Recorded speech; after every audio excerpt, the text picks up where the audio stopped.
Phone tapping case విచారణను speedup చేసింది SIT. మాజీ సీఎం కేసీఆర్ ఓఎస్డీ రాజశేఖర్ రెడ్డిని విచారిస్తున్నారు అధికారులు. ఫోన్ ట్యాపింగ్ పై ఆయన స్టేట్మెంట్ ను రికార్డ్ చేస్తున్నారు. ఇదే అంశానికి సంబంధించి మరిన్ని డీటెయిల్స్ ధనరాజ్ న్యూస్ రూమ్ నుంచి లైవ్ లో అందిస్తారు. ధనరాజ్, ఫోన్ ట్యాపింగ్ విచారణ అప్డేట్స్ ఏంటి? ఫోన్ ట్యాపింగ్ కేసులో విచారణ అనేది ముమ్మరంగా దర్యాప్తు కొనసాగుతుంది. ఈ క్రమంలో చూసినట్టయితే ఇప్పటి వరకు ఈ కేసు సంబంధించి A1గా ఉన్నటువంటి మాజీ ఇంటెలిజెన్స్ సంబంధించినటువంటి SIB చీఫ్గా ఉన్నటువంటి ప్రభాకర్ రావు దర్యాప్తు కొనసాగుతున్నటువంటి క్రమంలోనే ఆయన ఇచ్చినటువంటి సమాచారం మేరకు కూడా సిటీ బృందం ఇంకా దర్యాప్తు కొనసాగుతుంది. దానికి సంబంధించినటువంటి ఫోరెన్సిక్ సంబంధించినటువంటి నివేదికనంతా కూడా ఇప్పటికే రెడీ చేసింది. ఇక గత BRS ప్రభుత్వ హయాంలో OSDగా పనిచేసినటువంటి రాజశేఖర్ రెడ్డి ఉన్నారు. ఆయన కూడా నోటీసులు జారీ చేశారు. ఆయనకు సంబంధించినటువంటి గత BRS ప్రభుత్వంలో అంటే అప్పుడు కేసీఆర్కి సంబంధించినటువంటి వ్యక్తిగత సహాయకుడుగాను అతనికి అడ్వైజర్గా ఉన్నటువంటి క్రమంలో ఎలాంటి ఆదేశాలు ఉంటాయి, అదేవిధంగా ఫోన్ ట్యాపింగ్ సంబంధించినటువంటి వ్యవహారంలో తమ దగ్గర ఉన్నటువంటి వివరాలు ఏంటిది, మొత్తం మీద గత BRS ప్రభుత్వ హయాంలో అంటే రాజశేఖర్ రెడ్డి ఆయన నేతృత్వంలో కూడా ఫోన్ ట్యాపింగ్కి సంబంధించినటువంటి కొన్ని ఆధారాలు బయటపడడంతో కూడా విచారణకు సంబంధించినటువంటి సిట్టు బృందము జూబ్లీ హిల్స్ పోలీస్ స్టేషన్కు పిలిచింది. ఈ క్రమంలోనే ఆయన కొద్దిసేపటి క్రితమే విచారణకు హాజరు కావడం జరిగింది.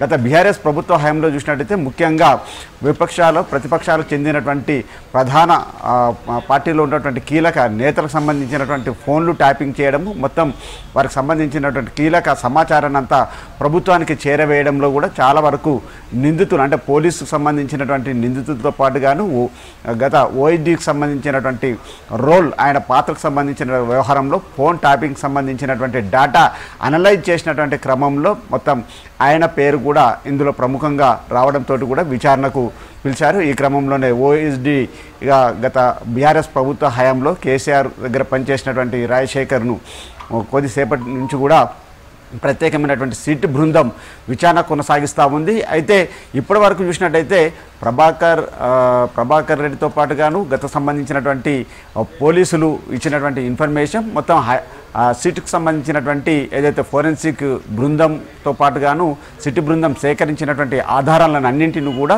పూర్తిగా ఎగ్జామినేషన్ చేసి మొత్తం దానిపైన కూడా రీఎగ్జామినేషన్ కూడా కొనసాగుతూ ఉంది. మొత్తం అంటే గత BRS ప్రభుత్వ హయాంలో కేసీఆర్ దగ్గర OSDగా ఉన్నటువంటి ఆపరేషన్ అండ్ స్పెషల్ డ్యూటీలో కొనసాగినటువంటి రాజశేఖర్ నుంచి చాలా కీలకమైనటువంటి సమాచారాన్ని కూడా సిట్ బృందం రాబట్టేందుకు గాను ఇప్పటికే చాలా వరకు అన్ని ఎవిడెన్స్లను ముందర పెట్టి కూడా విచారణ కొనసాగుతూ ఉంది.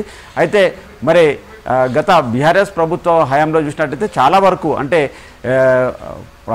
ఏదైతే కాంగ్రెస్ సంబంధించినటువంటి కావచ్చు, అదేవిధంగా BJP పార్టీకి చెందినటువంటి ఫోన్లను ట్యాపింగ్ చేయడము, మొత్తం ఆ సమాచారాన్ని అంతా కూడా గత BRS ప్రభుత్వానికి చేరవేయడంలో కీలకమైనటువంటి పాత్ర వహించినటువంటి OSD పేరు కూడా రావడం చాలా వరకు చర్చనీయాంశంగా మారింది. దాంతోపాటుగా గత మొత్తం అంటే అసెంబ్లీకి సంబంధించినటువంటి ఎన్నికలలో చాలా వరకు కుట్రపూరితంగా వ్యవహరించినటువంటి క్రమంలో కూడా OSDకి సంబంధించినటువంటి రాజశేఖర్ కొనసాగారు కాబట్టి ఆయన నేతృత్వంలో చాలా వరకు ఫోన్ ట్యాపింగ్ సంబంధించినటువంటి వ్యవహారాలలో కీలకమైనటువంటి రోల్ ఉంది. దానికి సంబంధించినటువంటి ఫోన్ ట్యాపింగ్లలో ఎవరెవరిని ఆదేశించారు, దానికి సంబంధించిన వ్యవహారాల్లో ఎలాంటి ఆర్గనైజ్ చేశారు అనే విషయాలు, అదేవిధంగా నిందితులైనటువంటి పోలీసు అధికారులతోటి కూడా ఈయన సంప్రదించినటువంటి విషయాలు వ్యవహారాలపైన కుట్రపూరితకు సంబంధించినటువంటి నేర ఆరోపణలు ఉన్నాయి కాబట్టి వాటన్నిటిపైన కూడా దర్యాప్తు సంబంధించినటువంటి అంశంలో సిట్ బృందంకు అడిగేటువంటి ప్రశ్నలకు మరి రాజశేఖర్